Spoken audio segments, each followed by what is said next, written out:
عليكم ورحمة الله.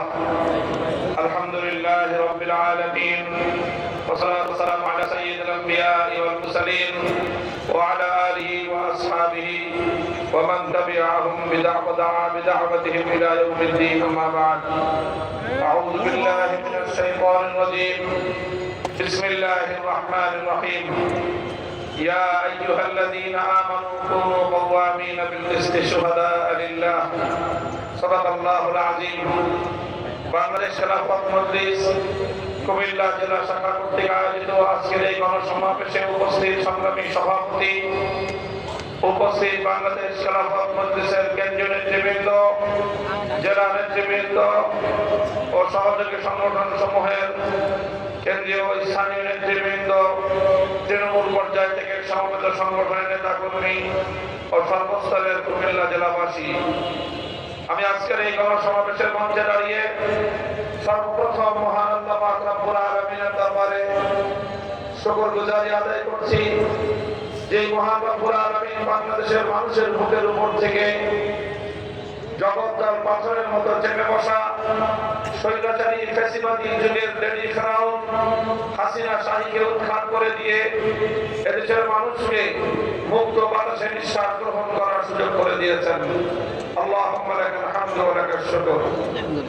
এরপরে আমি আজকের এই গণসমাবেশে দাঁড়িয়ে শ্রদ্ধা ভরে স্মরণ করছি ওই সকল বীর শহীদদেরকে 2009 সালে পিলখানা ট্রাজেডিতে, 2013 সালে শাপলা চত্বরে, 2014 সালে বাংলাদেশ জুড়ে, 2021 সালে হাটহাজারী থেকে ব্রাহ্মণবাড়িয়ায় এবং 2024 সালে বৈষম্য বিরোধী আন্দোলন করতে গিয়ে শত শত নয় হাজার হাজার দামাল সন্তান যারা অকাতরে জীবন দিয়েছে, শাহাদাত বরণ করেছে, যাদের শহীদ রক্তের উপর দাঁড়িয়ে বাংলাদেশ 5ই আগস্ট 2024 সালে দ্বিতীয়বারের মতো স্বাধীনতা অর্জন করেছে, সেই সকল পুণ্যাত্মা বীর শহীদদের প্রতি শ্রদ্ধা প্রদর্শন করে তাদের রূহের মাগফিরাত কামনা করে আমি তাদের শোক সন্তপ্ত পরিবার পরিজনদের প্রতি গভীর সমবেদনা জ্ঞাপন করছি।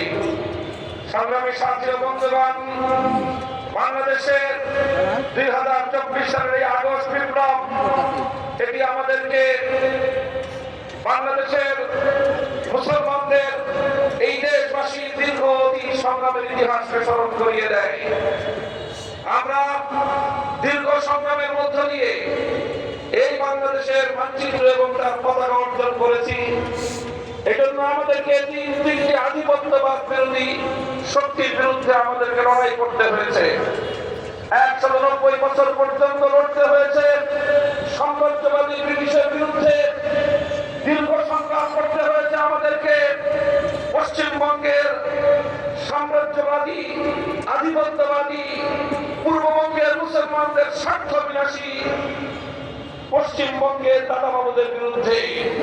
রবীন্দ্রনাথ ঠাকুরদের নেতৃত্বে যারা এই পূর্ববঙ্গ এবং ঢাকা এবং মুসলমানদের উত্থানকে ঠেকিয়ে দেওয়ার জন্য সহিংস আন্দোলন করে বঙ্গভঙ্গকে রদ করে দিয়েছিল, সেই সন্ত্রাসী উগ্রবাদীদের বিরুদ্ধে লড়াই করে এই বাংলাদেশকে আজকের পর্যায়ে এসে দাঁড়াতে হয়েছে। সর্বশেষ 24 বছর পর্যন্ত পশ্চিম পাকিস্তানি খান পাঠানদের আধিপত্যবাদের বিরুদ্ধে লড়াই করে 1971 সালের মুক্তি সংগ্রামের মধ্য দিয়ে বিশ্ব দরবারে স্বাধীন বাংলাদেশ হিসেবে রাষ্ট্রের অভ্যুদয় ঘটেছিল। সংগ্রামী সাথী ও বন্ধুগণ, 190 বছরের ব্রিটিশ সাম্রাজ্যবাদী বিরোধী লড়াই, দীর্ঘ পশ্চিমবঙ্গের সেই দাদাবাবুদের বিরুদ্ধে লড়াই, দীর্ঘ দিনের পশ্চিম পাকিস্তানের খান পাঠানদের বিরুদ্ধে লড়াই, প্রতিটি সংগ্রাম এবং লড়াইয়ের মধ্য দিয়েই বাংলাদেশকে আজ নিজের পায়ে এই বিশ্বমঞ্চে এসে দাঁড়াতে হয়েছে।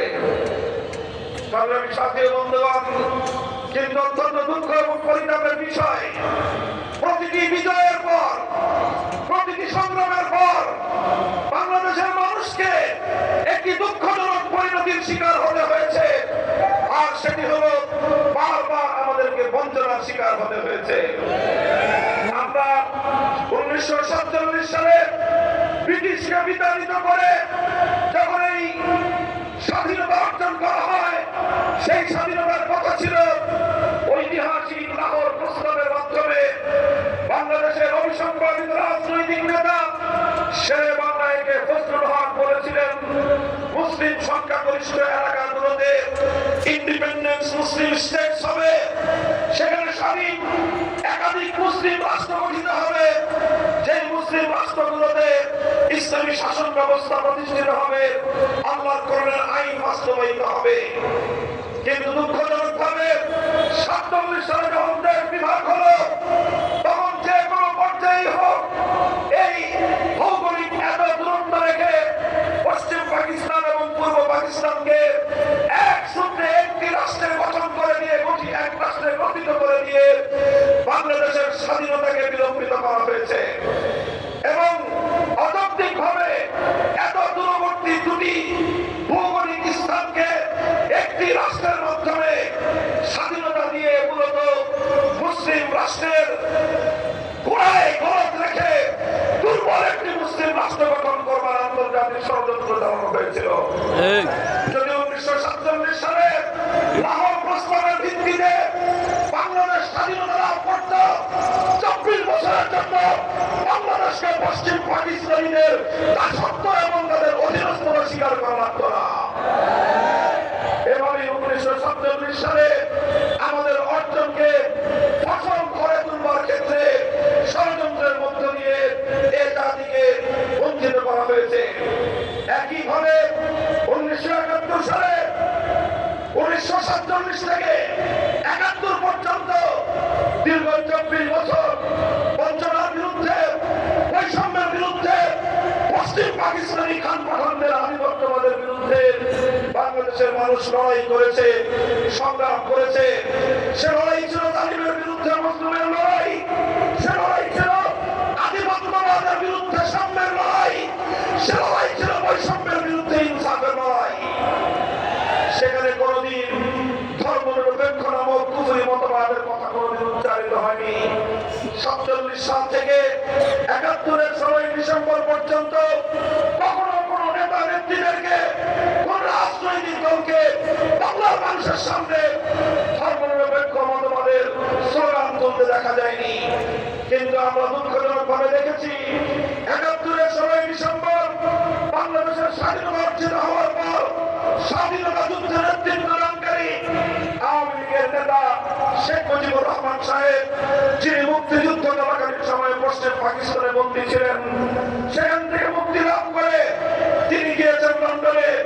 লন্ডন থেকে তিনি সোজা স্বাধীন বাংলাদেশে না এসে তিনি আগে গেলেন নয়াদিল্লিতে ভারতের কাছে বোঝাপড়া করতে। সেখানে গিয়ে ভারতের তৎকালীন প্রধানমন্ত্রী শ্রীমতী ইন্দিরা গান্ধীর কাছ থেকে তিনি একটা প্রেসক্রিপশন নিয়ে আসলেন। ইন্দিরা গান্ধী তাকে বলে দিলেন বাংলাদেশের সংবিধান ভারতের সংবিধানের মূলনীতির আলোকে রচনা করতে হবে।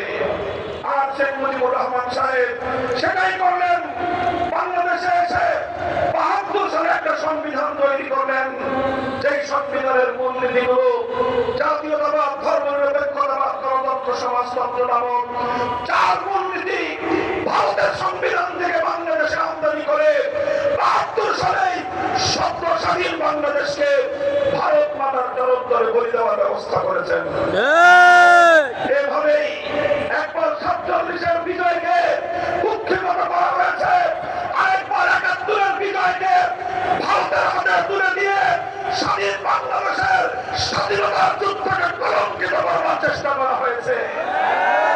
সংগ্রামী সাথী ও বন্ধুগণ, আমরা ব্যক্তহীন ভাষায় বলতে চাই, এবার এই 72-এর সংবিধান তৈরির মধ্য দিয়ে বাংলাদেশের মানুষের হাজার বছরের ইচ্ছা এবং অভিপ্রায়, এদেশের মানুষের স্বাধীন মুসলিম জাতিসত্তা গঠন করবার যে ইচ্ছা এবং তাদের যে অভিপ্রায়, সেই দেশের মানুষের জনগণের ইচ্ছা এবং অভিপ্রায়ের বলার উপর ছুরি চালানো হয়েছিল।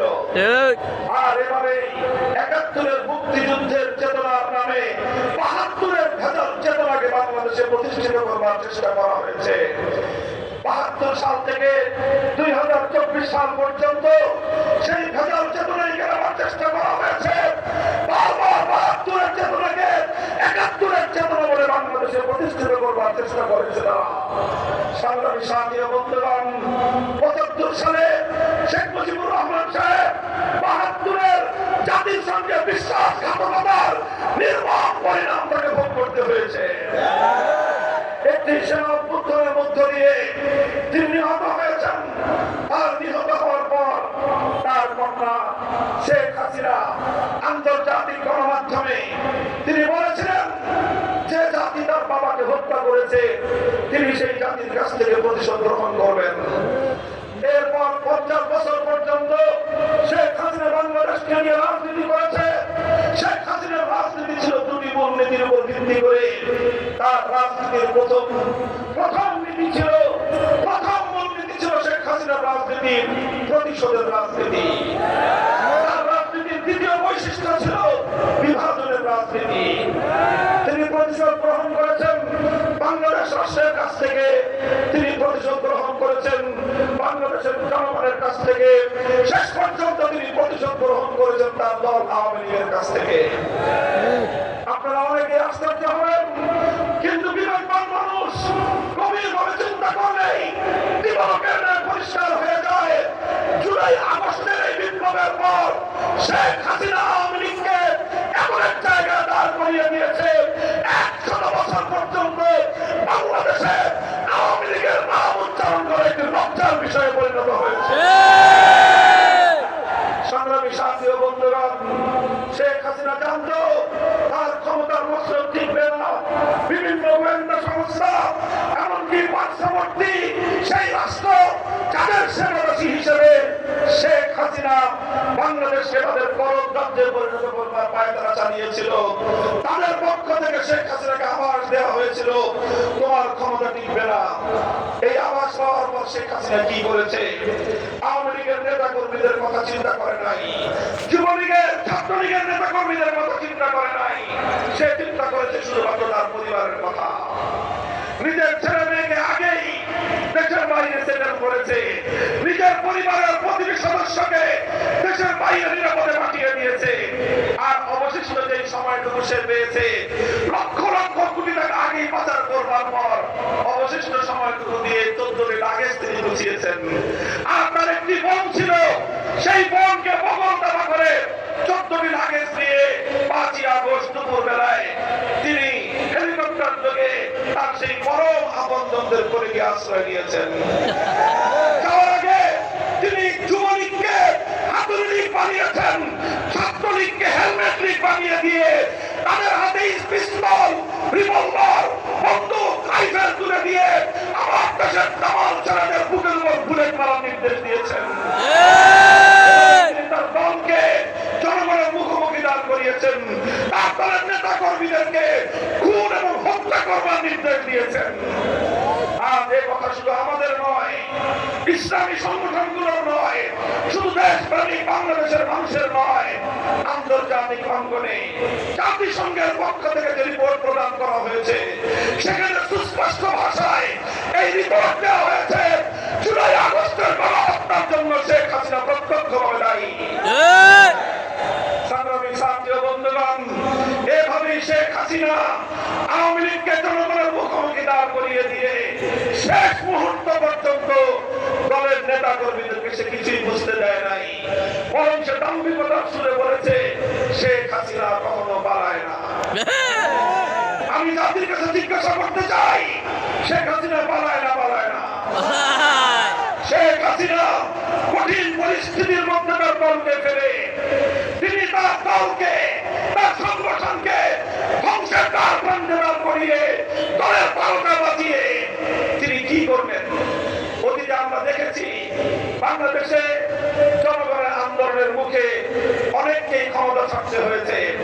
জেনারেল হোসেন মোহাম্মদ এরশাদ ক্ষমতা ছেড়েছেন, দল ছেড়ে নেতা কর্মীদেরকে জনগণের মুখে ফেলে নিজের দেশ ছেড়ে পালান নাই, বরং তিনি কারারুদ্ধ হয়েছেন। বছরের পর বছর তিনি জেল খেটেছেন। অসীমর বয়সে বেগম খালেদা জিয়া জীবন মৃত্যুর সন্ধিক্ষণে দাঁড়িয়ে বছরের পর বছর কারাগারে বন্দিত্ব কাটিয়েছেন, কিন্তু দেশ এবং দলের জনগণ দলের নেতা কর্মীদেরকে হুমকির মুখে ঠেলে দিয়ে তিনি পালিয়ে যান নাই। আওয়ামী নৌজওয়ান থেকে থাকেন, আপনার কাছে আমার প্রশ্ন হলো, আপনার নেত্রী কাজটা করলো কি বলেন? আপনার নেত্রী কি কাজ করেছে? বাংলাদেশের হাজার বছরের ইতিহাসে এমন কলঙ্কজনক অধ্যায় কোন শাসকের নাই। সে আওয়ামী লীগকে ধ্বংস করেছে, যুবলীগকে ধ্বংস করেছে, ছাত্রলীগকে ধ্বংস করেছে, বাংলাদেশকে ধ্বংস করেছে, সব ধ্বংস করে ভারতের বলে আশ্রয় গ্রহণ করেছে। সংগ্রামী সাথী ও বন্ধুগণ, আজ এই পর্যায়ে দাঁড়িয়ে আমরা স্পষ্ট ভাষায় বলতে চাই, বাংলাদেশে আবার যারা শেখ হাসিনা এবং তার বাকশালী ফ্যাসিবাদী রাজনীতিকে পুনর্বাসিত করার চেষ্টা করবে, এদেশের মানুষ তাদেরকে ক্ষমা করবে না। তাদের 2000 জুলাই আগস্টের বিপ্লবে 2000 কামাল সন্তানের রক্ত ছড়িয়েছে, প্রত্যেকটি হত্যাকাণ্ডের বিচার হতে হবে। বাংলাদেশ থেকে পাচারকৃত লক্ষ লক্ষ কোটি টাকা ফিরিয়ে এনে দেশ এবং জনগণের কল্যাণে ব্যয় করতে হবে। অন্তর্বর্তীকালীন সরকারের কাছে আমাদের দত্ত আহ্বান, শেখ হাসিনা বিভাজনের রাজনীতি করতে গিয়ে বাংলাদেশকে দুই ভাগে ভাগ করেছিল। এক ভাগ হলো রাজাকার, আরেক ভাগ হলো মুক্তিযোদ্ধা। কারা রাজাকার, কারা মুক্তিযোদ্ধা? যারা শেখ হাসিনার আস্থাভাজন তারা মুক্তিযোদ্ধা, যারা শেখ হাসিনার বিরাট ভাজন তারাই রাজাকার। এই রাজাকার খেলতে খেলতে শেখ হাসিনা বাংলাদেশের 4 কোটি ছাত্র জনতাকে অপমান করেছিল। আমার দেশের ছাত্র জনতা যখন মেধাভিত্তিক জাতি গঠন করবার যুক্তিসম্মত দাবি নিয়ে তারা মাঠে নামলো, তা বলল কোটা নয়, বরং মেধার ভিত্তিতে বাংলাদেশ গঠিত করো, গঠন করো। কোটা সমস্যার এক দাবিতে তারা মাঠে নামলো। গোটা দেশের জনগণ ছাত্রদের এই ন্যায্য দাবিকে সমর্থন জোগালো। কিন্তু 4 কোটি ছাত্র জনতাকে অপমান করে শেখ হাসিনা আমার দেশের তামাম ছাত্রদেরকে কটাক্ষ করে বলল, সকল ছাত্রকে রাজাকারের বাচ্চা বলে গালি দিল।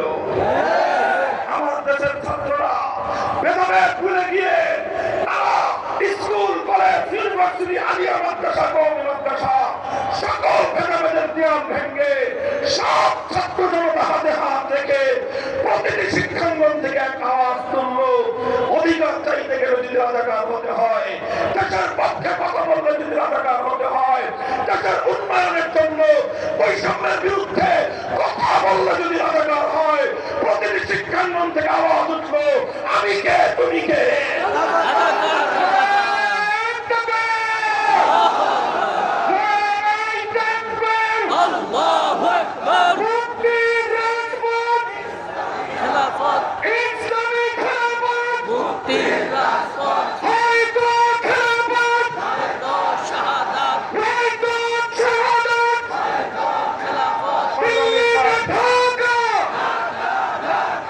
সংগ্রামী সাথী ও বন্ধুগণ, এভাবে আমার দেশের ছাত্র জনতা শেখ হাসিনার বিভাজনের রাজনীতিকে পরাজিত করেছে, বৃদ্ধাঙ্গুলি প্রদর্শন করেছে।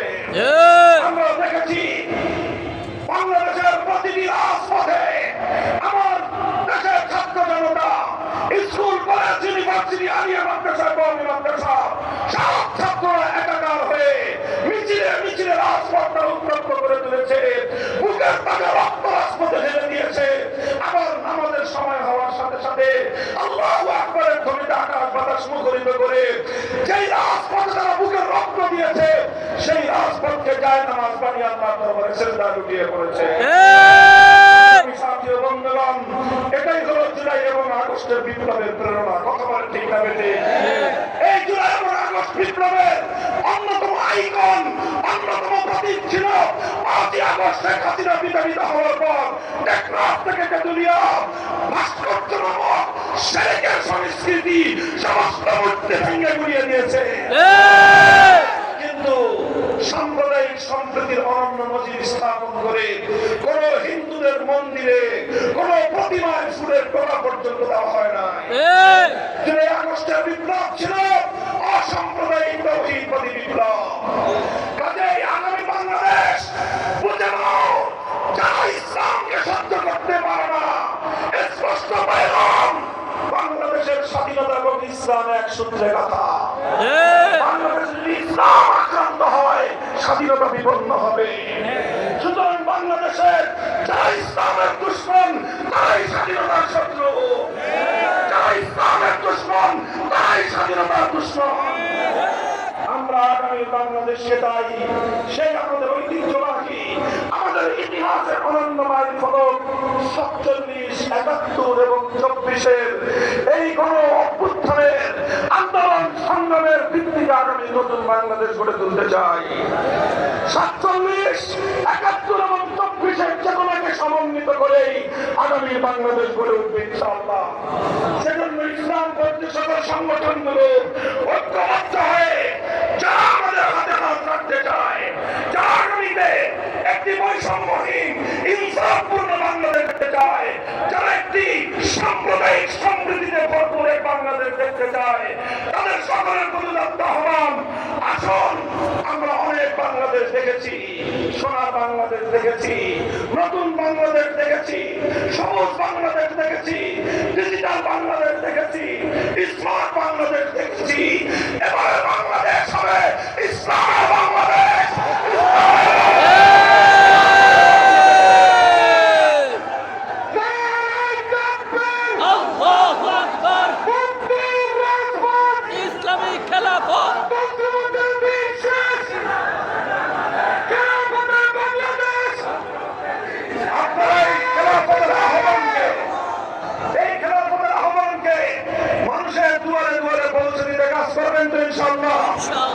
বাংলাদেশ খেলাফত মজলিস, শ্রমিক মজলিস, যুব মজলিস এবং ছাত্র মজলিসকে শক্তিশালী করে আপনারা খেলাফতের আহ্বানকে সকলের কানে কানে পৌঁছে দিন। ইনশাআল্লাহ আগামী নির্বাচনে সকল ইসলামী সংগঠনগুলো ঐক্যবদ্ধ হয়ে ইসলামের পক্ষ থেকে একটি ব্যালট দেওয়ার চেষ্টা করছি। আমরা ঐক্যবদ্ধ সেই মহাবিরোধের মঞ্চে আপনারা ইসলামের পক্ষে গণরায় দেবেন তো ইনশাআল্লাহ। আল্লাহ পাক রব্বুল আলামিন আমাদেরকে কবুল করুন। আগামী বাংলাদেশ হোক ইসলামের বাংলাদেশ। বাংলাদেশ খেলাফত মজলিসের প্রতীক, রিকশা মার্কাকে জনগণের প্রতীকে পরিণত করতে হবে ইনশাআল্লাহ। নাসরুম মিনাল্লাহি ওয়া ফাতহুন করিব ওয়া আখিরু দাওয়ানা আলহামদুলিল্লাহি রাব্বিল আলামিন। ওয়াসসালামু আলাইকুম ওয়া রাহমাতুল্লাহ।